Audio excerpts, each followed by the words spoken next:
Welcome everybody to this session. For those of you who don't know me, my name is Derek Munton. I'm part of the senior consulting team to both the Rhodes University Provident Fund and the Pension Fund. I'll introduce my other colleagues who will be supporting me in this presentation. This is an exciting presentation where we drill down into the detail regarding the Rhodes University Provident Fund investment strategy and the underlying investment choice portfolios available to members. Okay, we've got an agenda for today's session. Just welcome and introduction. We will, as I said, I'll introduce my colleagues at the next slide. We're going to look at the default investment strategy for the Rhodes University Provident Fund, the member investment choice options available to members who want to opt out of the default strategy. Then we're going to look at the underlying portfolios and the fund fact sheets.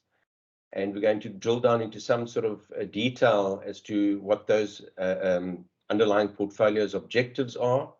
Then we're going to just summarize the investment strategy and look at the fund's investment switch form, which you need to complete where you want to exercise your investment choice.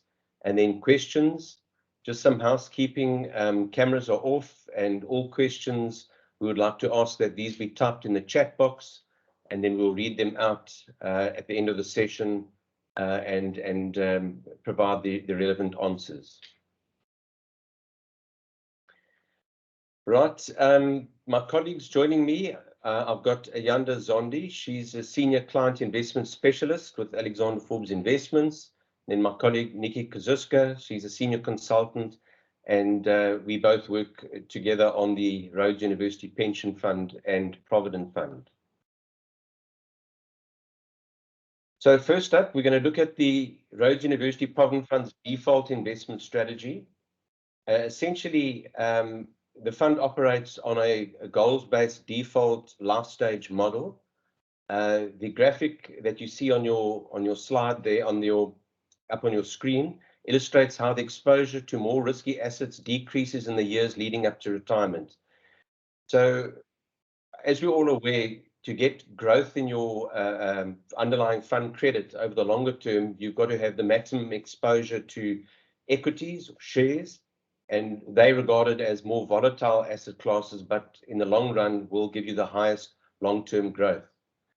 So how it operates is that while you're young and you have a long investment time horizon, you should be fully invested in those growth asset classes or the more volatile asset classes, and in this case we refer to it as riskier asset classes.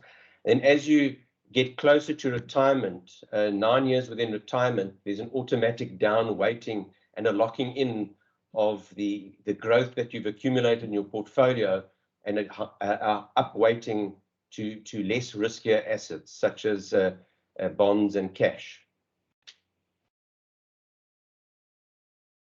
So this is just another illustration. So you'll remain 100% invested in the performer portfolio. We're going to talk a bit more about the performer portfolio a bit later on. But this is a portfolio that has a high allocation to growth assets. And that is the building block for the period 9 years prior to your normal retirement age. And so this is where you will be invested, and will give you the opportunity to take advantage of market upside and at the same time volatility in the short term, which you shouldn't see as a deterrent, because that's the very nature of a long-term investment portfolio. So just to recap, you'll remain 100% invested in the performer portfolio until you reach 9 years before your normal retirement date. After this, the life stage model will automatically switch your money from one portfolio to another over time, and you can see there it'll slowly downweight your exposure to equities until you're in a low equity portfolio over the age of 62, leading up to your normal retirement age of 65. The fund also offers full member investment choice, and this is where members can elect to opt out of the default life stage model, where they feel that they want to take ownership for their underlying investments. And there's a wide range of investment options available to members. So you can choose to invest in a range of other portfolios. You can switch between the portfolios at any stage and at no cost. So there's no switching fees, although we don't encourage members to haphazardly switch in and out of portfolios as they see movements in the underlying markets.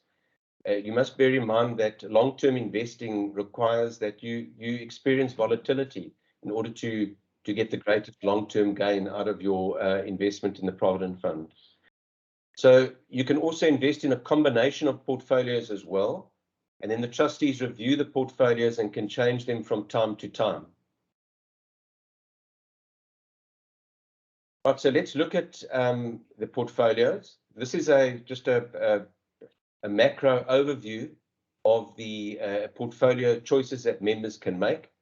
On your left, it's the specialist portfolio range, and you'll recognize some of those as being the building blocks in the de-risking phase of the life stage model. You can choose to invest in these at any ratio or percentage as you like, with your existing fund credit, and then also your future cash flows as well. Then we've got the niche and balanced multi-managed portfolios. We've got a passive portfolio, and then the balanced single manager portfolios in the name of Coronation, 91, and Allan Gray. Just where you see the little asterisks on your slide there, those were new portfolios introduced from 1 April 2022, just to enhance the portfolio offerings to members. So we're going to drill down into the detail of each one of these portfolios a bit later. But we just thought it's appropriate to put up what returns these portfolios have achieved. So this is quite a busy slide, but essentially shows you the portfolio performances, gross investment returns over the periods 3 months, 1 year, 3 years, 5 years, and 10 years, ending 28th of February 2022. And you can see some pretty exciting numbers coming through there. And I just wanted to highlight the point that the pension fund members who've elected to transfer their actuarial reserve value from the pension fund into the Provident Fund were presented with various projections. There was some modeling done, and those projections were based on a 2%, 3.5%, and 5% real return. So those were quite conservative projections. We don't want to create unreasonable expectations, but important to look at the returns that have been achieved in the underlying portfolios. As you can see, they way in excess of the real returns that were used in the projections that were provided to members. But importantly to note that past returns are no guarantee of future returns. I mean, we simply just don't know what's going to happen in the world. We've got Putin busy bombing Ukraine, and we don't know what's going to happen next and what impact that will have on global and local investments. I'm going to ask my colleague Yanda to comment on some of these investment returns. So I'm going to hand over to Yanda just to give her overall perspective. Thanks, Yanda. Yeah. Thanks very much, Derek. Good morning, everyone. And I think the points that you make, it has been a tougher January, although for 2021, actually returns were incredibly strong. The S&P 500 globally hit 68 all-time highs, the most in a calendar year in its history. Local equities fared extremely well as well. And in fact, with some of the volatility that we're seeing in markets at the beginning of this year, local equities have continued to actually perform quite strongly. They've been quite resilient, and that's been off the back of stronger commodity prices. Property sector also did really well last year. So it was very much this risk-on environment. And I think you can see it reflected by the quite strong returns that we saw, particularly over the 12-month period to the end of February. That being said, there is a lot more volatility in the system. It's been a very tough start. In fact, January was the worst month since the global financial crisis from a market perspective. And there's been a lot of things obviously contributing to that. We've seen inflation rising globally, and that's prompted central banks to start raising interest rates. Last week, the US Fed actually raising interest rates by 0.25%, for example. There's been a resurgence in COVID cases, particularly in places like China, where over 50 million people were placed into lockdown again last week, something maybe with the Russia-Ukraine story that's been off our radar. And then, of course, Russia declaring war on Ukraine in the last month or so, causing a lot of volatility. all of these factors have been putting markets under pressure in 2022 so far.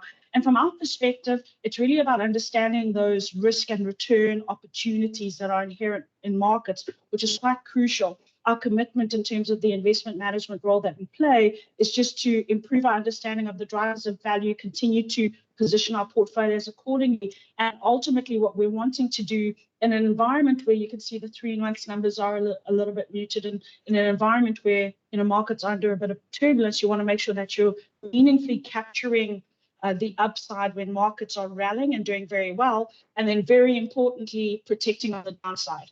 And that's something that over time, if you have a look at the returns over the 3 years, 5 years, and the 10 years, something that systematically over time that we've wanted to do in our portfolios. And that's resulted in portfolios that have been, as Derek mentioned, being able to deliver on their CPI objectives over the long term, that have been able to deliver well in excess of inflation.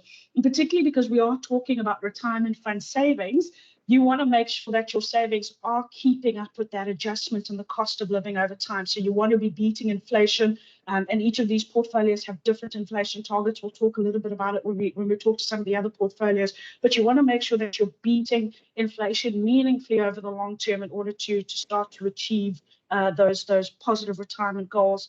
And in the way that we structure these portfolios over the long term definitely plays a massive role in helping our members get to that point.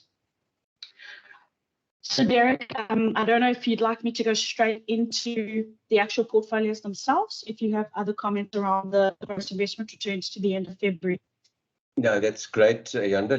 Let's go into the investment portfolio fund fact sheets. I think that's appropriate. Thank you. Okay, perfect. So the first portfolio we're going to start with is the one that is really the growth building block of the capital accumulation phase within the life stage. And that is the Performer portfolio. It is our flagship portfolio. And it's really been constructed with our multi-manager, multi-strategy philosophy. And what I mean by that is we want to blend the best skills, the best styles of complementary asset managers and strategies. We want those strategies to be uncorrelated to each other.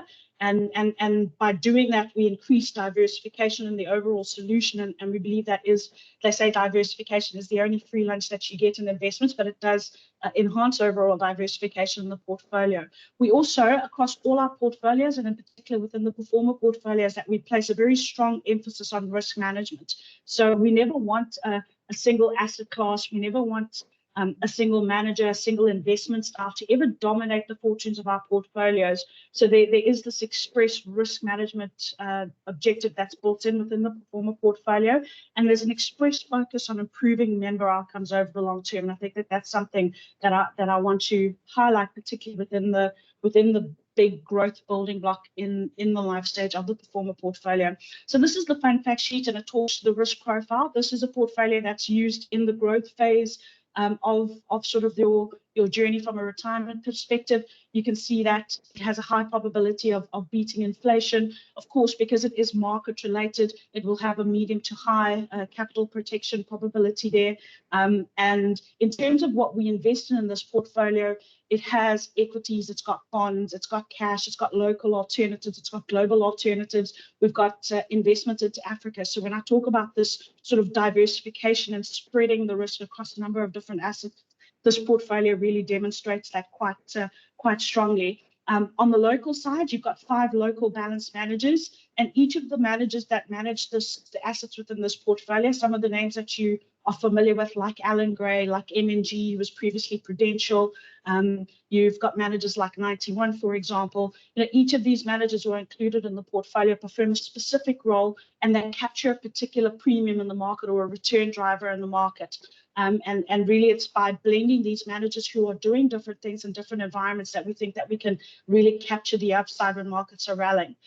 Importantly also is that these allocations to the different asset classes are not static. So on an ongoing basis, we are reviewing these portfolios, and this is across the entire portfolio range, making sure that they're optimally diversified in order to continue to deliver positively in terms of the strong performance that we've seen, as I've shown you in the previous slide, in terms of the returns.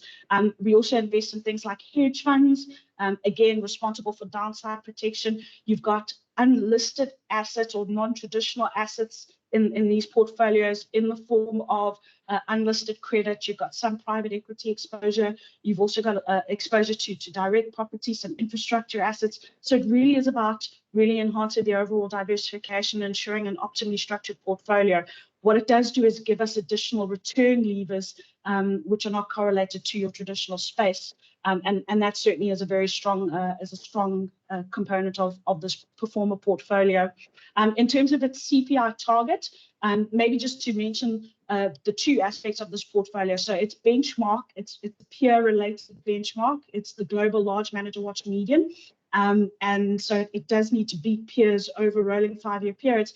And then in terms of that CPI objective, in terms of keeping up with inflation over time, we overlay that with the CPI +5 target. And since inception, this portfolio over 22 years ago now has given you consistently an inflation +8 or odd percent over that 20-year period. So well above those return projections that we used, particularly for the pension fund members. So I spent a bit of time on the performer portfolio, given that this is the sort of key building block from a capital accumulation phase. I'll now move on to some of the other portfolios within the enhanced member investment choice range. And I'll start with probably our most aggressive portfolio. So I don't want to say our riskiest portfolio, but certainly in terms of the asset class allocation within this portfolio, the accelerator portfolio, as the name suggests, it is a go-go fund. It is the kind of portfolio that if you do have a little bit more of a risk appetite to take on a little bit more risk, this is a very aggressive fund. It invests in the maximum allowable exposure to growth assets like equities, like property, like Africa. And when I say the maximum allowable, just a reminder that all the portfolios that we discussed today are Regulation 28 compliant. So they do comply with the prudent investment guidelines. And in a portfolio like the accelerator portfolio, it invests almost the full 75% in equities. It hardly invests in your more conservative or your traditionally more capital protecting type assets like your fixed income and like your cash. It is very much the go-go fund, as I've mentioned. Offshore, it invests passively in global equities. So of the 30% offshore allocation, 25% of that is currently in global equities. And that just gives you a sense. It's the kind of fund that when markets are running, when markets are rallying, like we've seen them in the past 12 months, you would have noticed it in the returns. It's given you spectacular returns. Obviously, the opposite is true, is that when markets do come under pressure, this portfolio will feel a little bit more of the pressure versus a portfolio like the performer portfolio, which is a little bit moderate or medium to high risk in terms of the asset allocation. So you'll see on the right-hand side, the bottom right-hand side there, if we think about capital, if we think about inflation, in terms of the return range, everything is towards the higher side. And it talks to the nature of this fund, which is a little bit more aggressive. And that's something to keep in mind if this is the kind of portfolio that you think that you might want to be invested in. All right. If we move on to the next portfolios, two portfolios, two Sharia compliant portfolios. And from a Sharia perspective, Sharia investing is very much, it's investing in line with Islamic law. So there's certain principles within Islamic investments that Islamic compliant portfolios need to adhere to. A couple of principles like the ban on interest, like the ban on uncertainty, for example. It does mean that these portfolios tend to have a smaller opportunity set in terms of the types of assets they can invest in. So, for example, there's a ban on certain sectors, things like alcohol, weapons making, pork, etc., that would not be permissible in terms of Islamic law investing. And we have these two risk profile portfolios that are or that do invest in line with your sort of Sharia principles. The Sharia high growth portfolio, slightly more aggressive fund in terms of its asset allocation. About 82% of the portfolio goes towards growth assets. So it really is, again, a sales up type portfolio. And you can have a look just in terms of the different building blocks there, quite a high allocation to equities. This type of portfolio won't invest in stocks like British American Tobacco, for example, so tobacco. It won't invest in shares like Naspers, for example. So these portfolios over time do tend to have a higher weighting to sort of your commodity type shares, your resource type shares, because they are hard assets. And given that those are the types of assets that have done so well in the past 12 months, you would have seen the returns on the two Sharia portfolios fairly high in this current environment. Slightly more volatile than a conventional or traditional balanced portfolio, just given that it does have a little bit more of a smaller opportunity set, and these portfolios do tend to be a little bit more concentrated. There's a couple of words there that, if you're not familiar with investing in the Sharia space, that you might not be familiar with, but sukuks, which are the equivalent to bonds in the traditional space. So the high growth portfolio, and if we have a look at the next slide, the medium growth portfolio, you'll see the weighting changes between your local equities and your sukuks, as well as the global equities and local sukuks as well. So the Sharia medium growth, slightly less aggressive, 55% approximately invested in growth assets. You can see that there is a larger weighting towards the sukuks or the bond-like assets within this portfolio. But again, it adheres to all the Islamic laws in terms of how we invest money. And certainly for those members who want to invest in that way, you've got these two risk profile portfolios that give you the ability to, I guess, balance your long-term return expectations with some of the more moral obligations as well. Okay. The next portfolio is the passive bold portfolio. So within the sort of investment landscape, probably over time, you've heard the sort of active investing versus passive investing and the conversation about the two.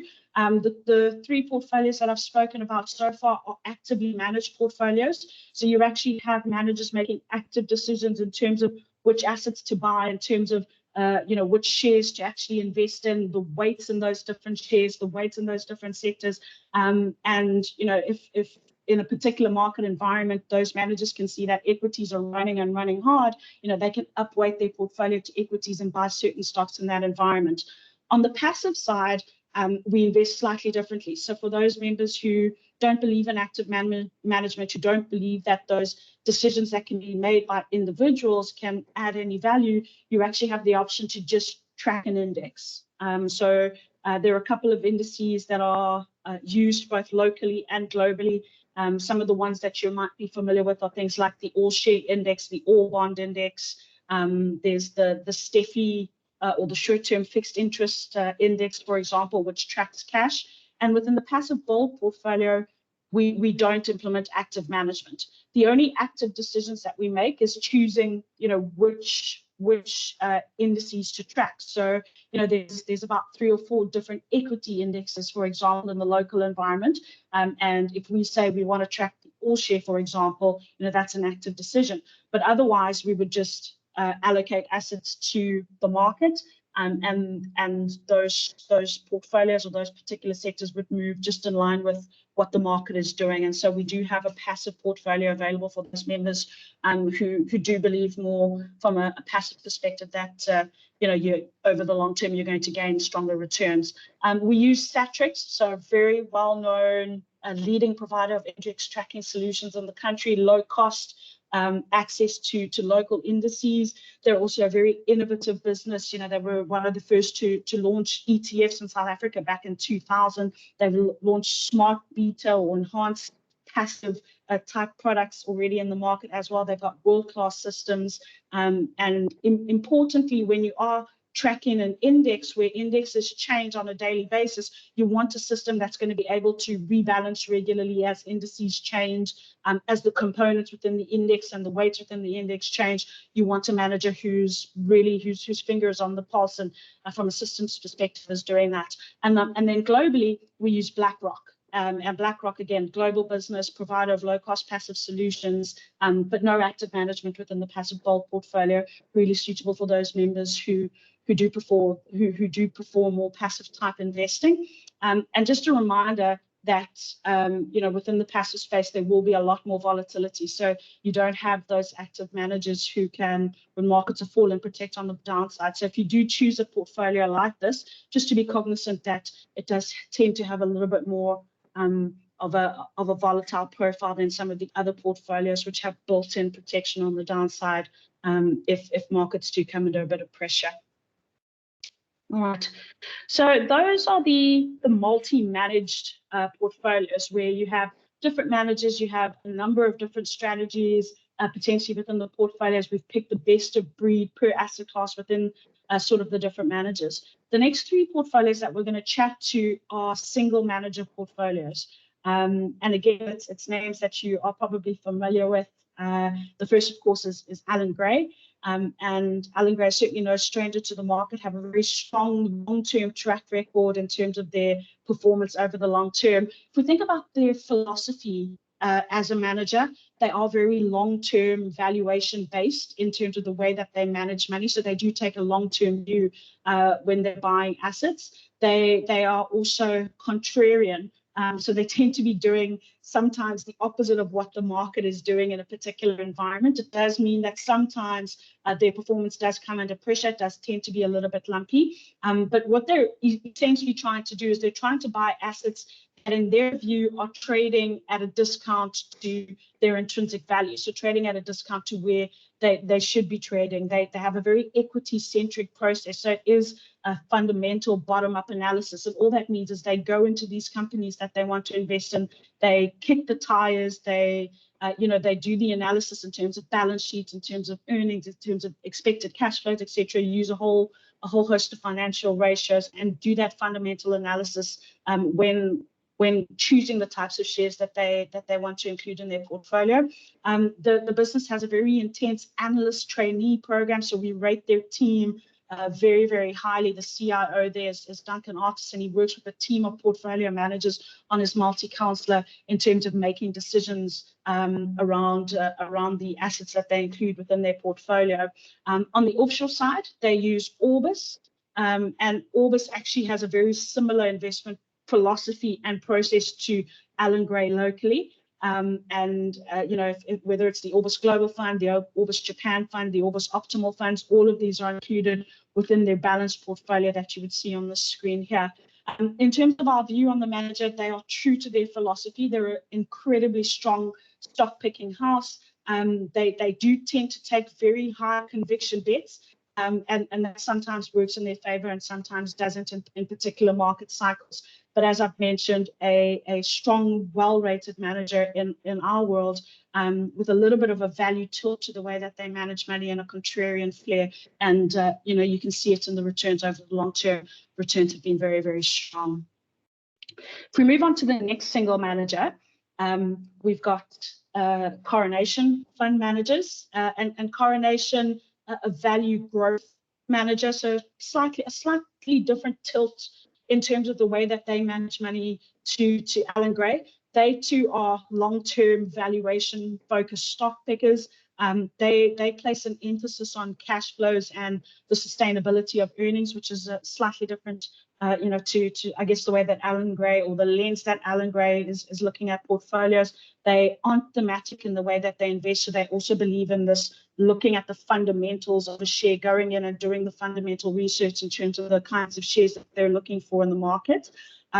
They have a very strong team as well. Carl Leinberger is the portfolio manager, along with Sarah Jane Alexander, the portfolio managers on this particular portfolio that we're looking at here, but supported by a very strong team of analysts. They've got very strong portfolio managers, very qualified individuals within the team, and one of the teams that we, as an investment manager, rate very highly. On the global side, they use a fund of funds approach. So they've also got Coronation Global Equity. They've got a Global Emerging Markets Fund. That's also sort of, as markets have ebbed and flowed in the last couple of years, has had times of very strong performance and times where the performance has come a little bit under pressure. Their objective is really to build a portfolio of undervalued assets. They want to exploit those mispricings in assets off the back of things like market timing, off the back of some of the behavioral biases that we see in the market as well.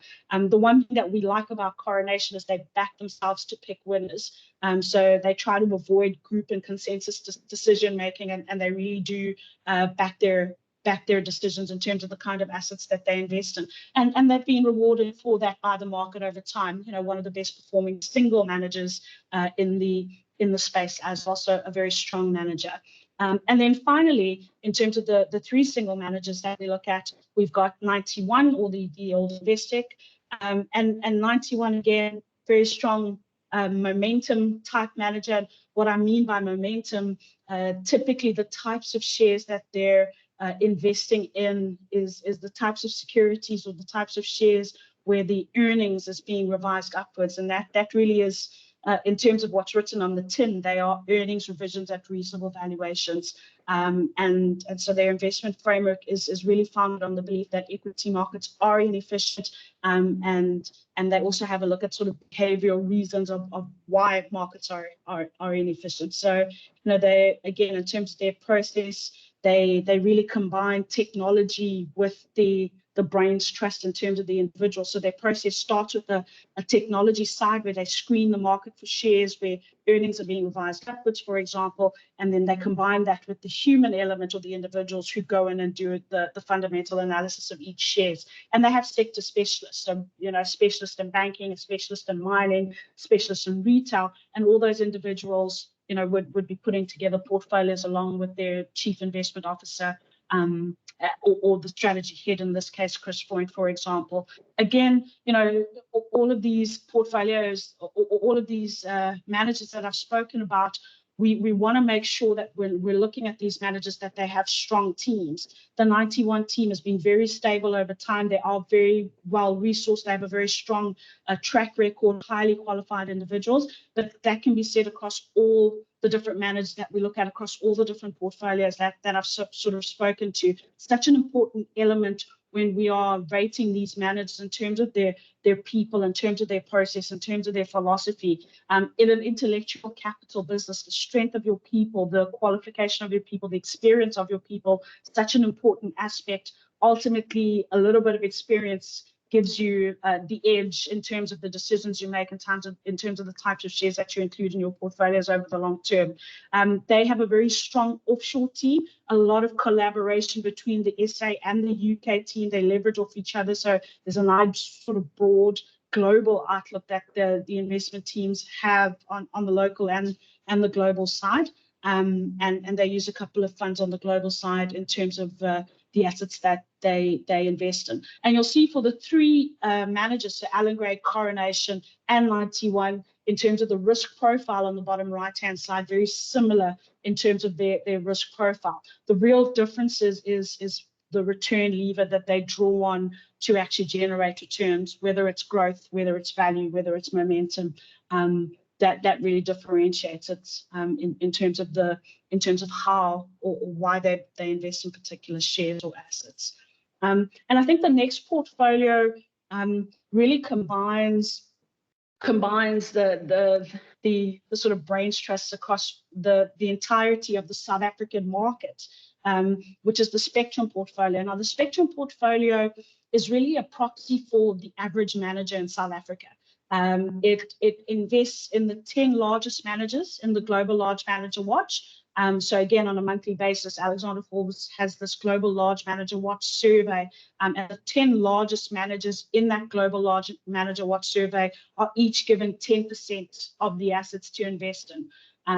Those portfolio managers have fully discretionary global mandates. So within the limits of Regulation 28, they can invest in equities, they can invest in bonds, they can invest in cash. They really have that flexibility in terms of which assets to invest in. They can take money offshore as well. And some of you may have may be aware that the offshore limit has recently been increased. In fact, in the budget speech that was announced, so you'll see managers taking a little bit more offshore in the next couple of months. The Spectrum portfolio, ultimately, we're not making decisions around what percentage to give to each manager. Each manager is given 10% on a quarterly basis that is automatically reweighted to 10% again. So passive in that stage, but each underlying manager does have an active mandate. And you'll see, similar to the Performer portfolio, the benchmark for this particular portfolio is the average of the global or the investable Global Large Manager Watch. And these managers can invest in up to 50% in equities. They can take money into alternatives. As I've mentioned, it's sort of fully discretionary mandates in terms of the types of assets and the asset allocation bar that they can invest in. All right, so that's the Spectrum portfolio guidelines. A slightly different portfolio now to the other portfolios is the banker portfolio. So this portfolio is very much a money market portfolio. It's diversified across a range of cash plus interest-bearing instruments. And the key thing with the banker portfolio is it has little to no probability of capital loss. So there is more of an emphasis on this portfolio in terms of income and generating income. But in terms of the types of CPI beating returns that we are producing from some of the other portfolios that I've spoken about, or expecting from some of the other portfolios that I've spoken about, the banker portfolio is very much a money market portfolio. It's very much a cash portfolio. It's not the kind of portfolio that one would be invested in over the long term. And why I say that is the types of returns that you get from a banker portfolio, a cash portfolio, are barely going to keep up with inflation over the long term. And so that's something just to be cognizant of. It isn't the kind of portfolio that you would put 100% of your assets over 40 years, because then you would really be getting poorer over the long term. But it does play a role, again, for particular use at an individual level in the types of instruments that invest in, but it is very much a money market fund. And in terms of the kind of instruments that it can invest in, it has to be credit-worthy paper. So you can see there that, you know, we invest in institutions from a Moody's or an S&P or a Fitch perspective that are A1 or F1 rated or better. So it's the highest quality credit or bonds that we would invest, or money market instruments that would be invested in a banker portfolio. And that also talks to that low probability of capital loss as a result. And then finally, the specialist range of portfolios. So I spoke about the performer portfolio up front, which is the growth building block within the life stage for those members who do stay within the default. As a member gets closer to retirement, you would then start to de-risk. We would start to de-risk that particular member over time as they get nearer to retirement. And how we do that is by decreasing the equity exposure, or decreasing the risky asset exposure within their portfolio. And we would start to allocate assets to your more capital preserving type assets, like your cash, like your bonds. And as you get even closer to retirement, you can see that the equity weighting does go right down. You would invest in a portfolio like the low equity portfolio, so that equity is dialed down right to about 19% in favor of your more capital preserving assets like cash and bonds, which you start to see increasing quite a bit as you sort of go from, and this slide you read from the bottom upwards. So the 62.5% equity, medium equity, 37.5% equity, and low equity. These portfolios have long-term strategic weights to the different asset classes, and really the actuaries will do over, you know, in some cases over 20,000 simulations to determine the optimal asset allocation within these portfolios, and they will target inflation plus 5 right down to inflation plus 3% in the low equity portfolio, and then they will allocate assets to each asset class based on the highest probability of achieving CPI plus 5, CPI plus 4.5, and CPI plus 4, CPI plus 3.5, and CPI plus 3 right down through the portfolios.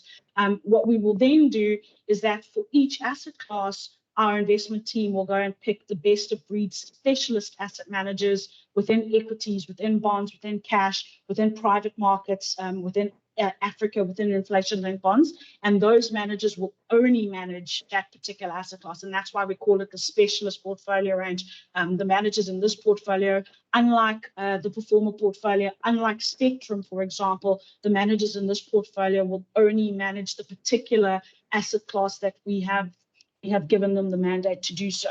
And each of these portfolios has been constructed to essentially help you get certain risk-adjusted returns. So the high equity portfolio has the highest allocation to equities, for example, as the name suggests. This is the highest growth of the portfolios. It's got the highest mandate in terms of how much you can allocate to growth assets in terms of equities and property, for example. And each of these building blocks is managed by different managers. If you move on to the 62.5% equity portfolio, again, the maximum equity in this portfolio will be 62.5%, as the name suggests. And similarly, managers within each of these building blocks will have the fully discretion in terms of that particular asset class, that particular specialist asset class that they invest in. Medium equity is the next one along, so that has a slightly lower asset allocation from an equity perspective. If you move through to the next one at 37.5% equity portfolio, so that has a maximum of 37.5% towards equity and a CPI plus 3.5 target.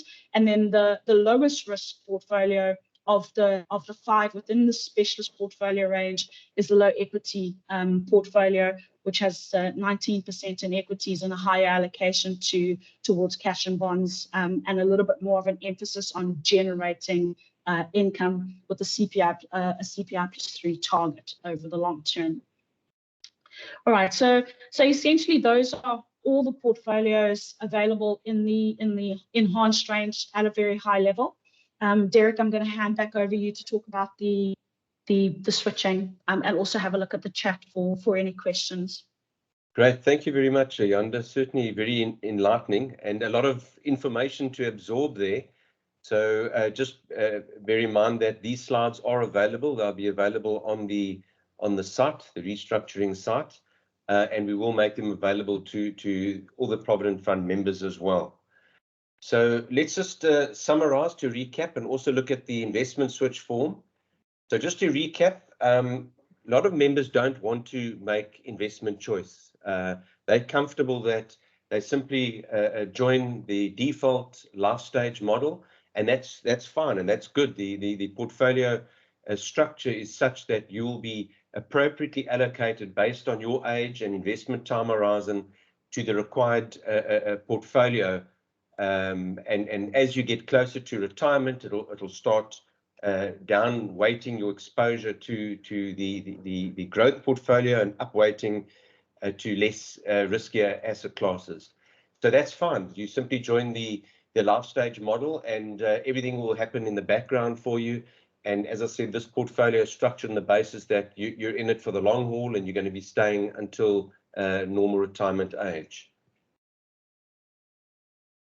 Right, so just another way to look at the overall portfolios that are on offer, and this is just a graphic representation of all the portfolios that have been presented to you today, and try to kind of place them in a risk return profile.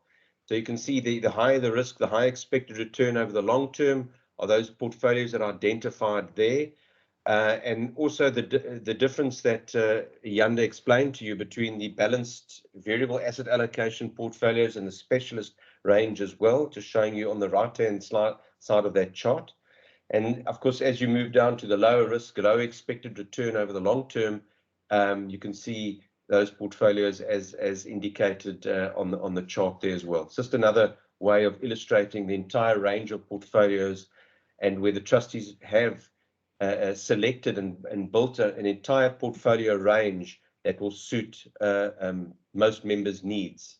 And we obviously encourage you as members to also seek financial advice and speak to us if you are uncertain about making your choice. Okay, we're going to move to the switch form, and I'm going to ask my colleague Nikki Kozuska to assist here as well. But you will recall that a member newsletter has already been distributed. And where you want to make any choices, investment switch choices, you need to complete this form.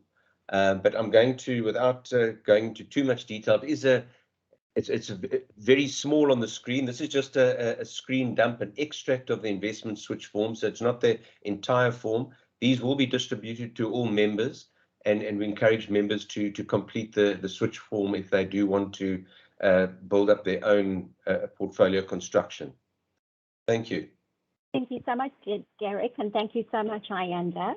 I just want to highlight what Derek said in terms of we will be providing written communication to all members. The written communication will be in the form of an investment booklet. We will also provide you with the detail of the historical investment returns, as well as a copy of the switch form as well.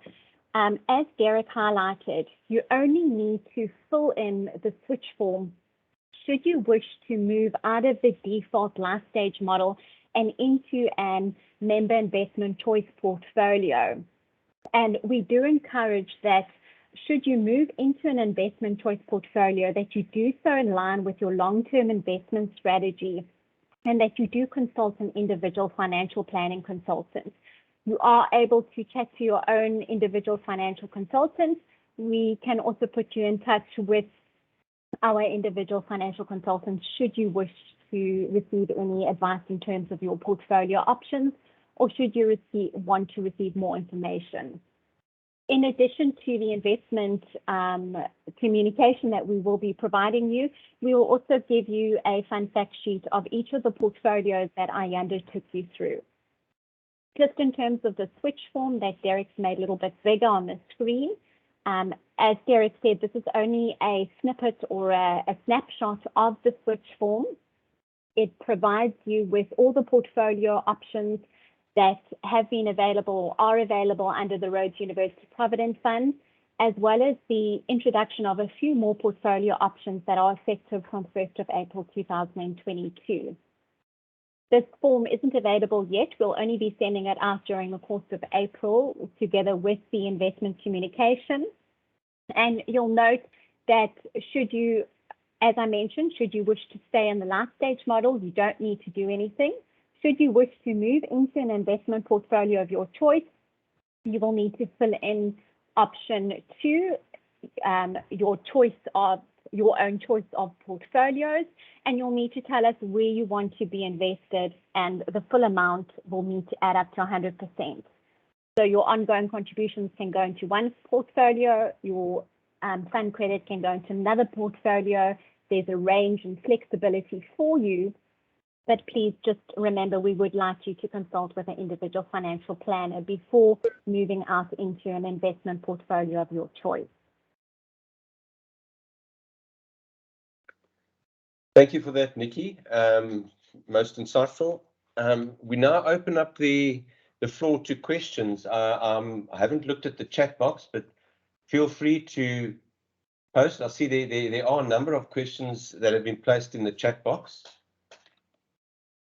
Let's just have a look here. And I see that some have been responded to. Nikki?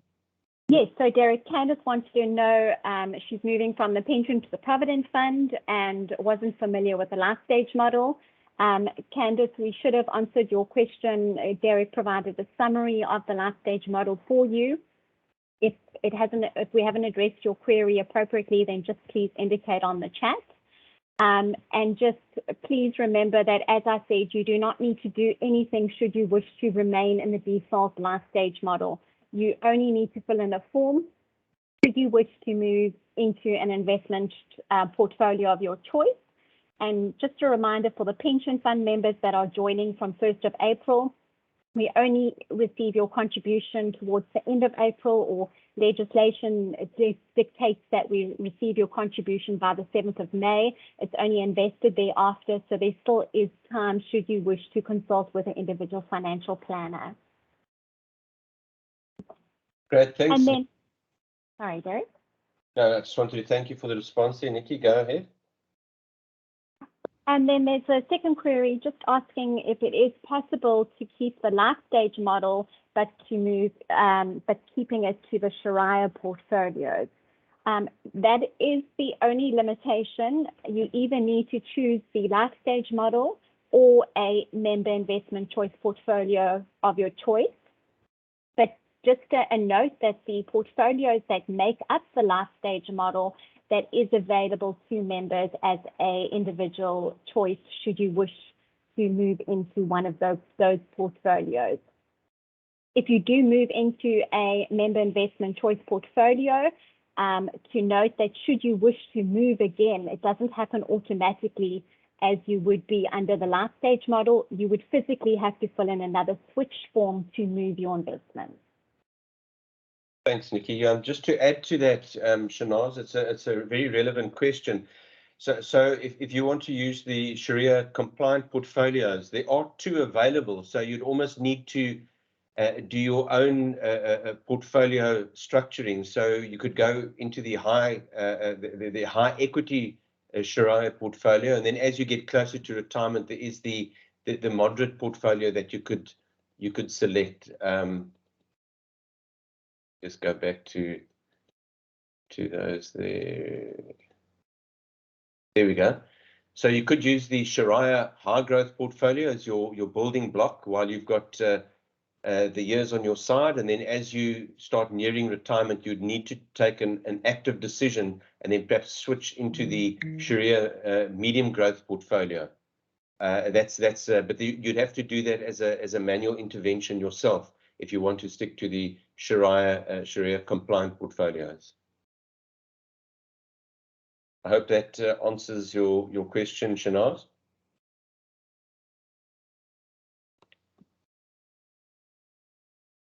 Thank you. Great. Any other questions?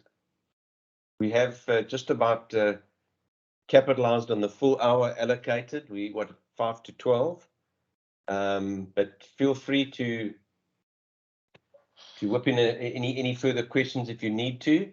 And then, of course, questions after the session, more than welcome to send those through. We would gladly respond to those on email.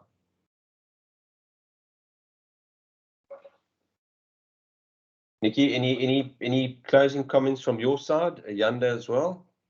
Thanks, Derek. I just wanted to highlight for the Provident Fund members that, as Derek mentioned, we have introduced some of the new portfolios, but those portfolios are only available from 1st of April 2022. So, for example, the Sharia portfolio is only available from 1st of April 2022. So if you currently get or if you want to switch at the moment for a Provident Fund member, those additional portfolios are not yet available. And then my final comment, Candice, I will post our email addresses in the chat for everyone. Thanks, Derek. Great, thank you, Nikki. So we've come to the end of our session. I hope you found the session most informative, we hope to have future sessions of this nature going forward to keep members appraised and up to date with the various investment choices available to them, and also to invite Yanda to give us member report backs as well going forward. I see there's another question that has come in. What is the stand with Alexander Forbes and the issue that has been raised with government that staff may be given their portion to use their pension fund? Okay, Nikki, I don't know if you want to take this one. Okay, thanks, Derek. That is a relevant question. We have had a few questions from members across the board with regard to the National Treasury's proposed what they're calling a two-pot system, where there was a paper released at the end of last year or during the course of last year, and it was further mentioned in the budget speech that governments are looking at ways to enable people to save for retirement, so on a long-term perspective, but also to look at short-term financial relief for those members that are still employed and therefore still belong to a provident or pension fund. So in terms of government proposal, they're looking at future access of future contributions. So they're looking at a proposed implementation of 1 March 2023, where your contributions, 1/3 of your future contributions, which are put to your provident or pension fund, member would be able to access that on an annual basis on an emergency basis, but 2/3 of contributions going forward, a member would have to save that until retirement, and they wouldn't be able to access their money even if they've left the employ of Rhodes University. It is important to note that this is a complete change in terms of how legislation currently is, and should that come into effect, there's quite a lot that needs to happen in the background in terms of change in legislation, change of the Pension Funds Act, change in the Income Tax Act. Administrators would have to gear up to allow for once-off withdrawals. We would need clarity in terms of the tax. So even though government has put a proposed date of 1 March 2023, it might even be pushed out to 1 March 2024 based on the amount of work that has to be done in the background. So just to summarize, that legislation has not been passed. Members are unable to access their money from a provident or pension fund if they are still employed.